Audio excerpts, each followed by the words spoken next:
शेळके साहेबांनी जी press conference घेतली त्याच्यामध्ये जे सांगितलं की काल रात्री काम करताना एक पोलीस सदस्य वास्तू आढळून आली.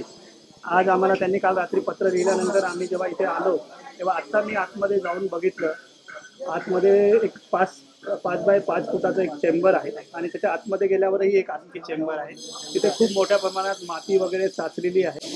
वरून 2 आणि 3 मोठ्या दगडी मूर्त्या, 2 छोट्या आणि एक पादुका अशा एकूण 6 ऑब्जेक्ट तिथं दिसून येतात.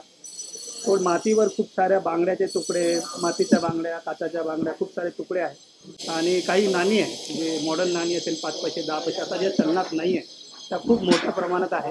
तर आत्ता आम्ही पूर्वी माती काढण्याचं काम करतो. माती काढायला आम्हाला अर्धा पाऊण तास लागेल. त्याच्यानंतर मूर्ती जे क्लीन होईल त्यानंतर ती मूर्ती बाहेर काढण्याचा आम्ही प्रयत्न करू. नाही आता ते मी स्वतः आतमध्ये गेलेलो आहे आणि ते सगळं बंदिस्त आहे आतमध्ये. त्याच्यामुळे पलीकडे त्याच्या पलीकडे असण्याची काही शक्यता नाही. असं तर आता सगळीकडे जवळपास तर आपण फरशीचं काम केलेलं आहे. हा एवढा पार्ट आपण रिपेअर करताना ते सापडलेला आहे. बाकीच्या तर फरशी काढूनच आपण रिपेअर केलेलं, त्याच्यामुळे मला शक्यता वाटत नाही. पण तरी आपण एकदा चेक करायला काही हरकत नाही.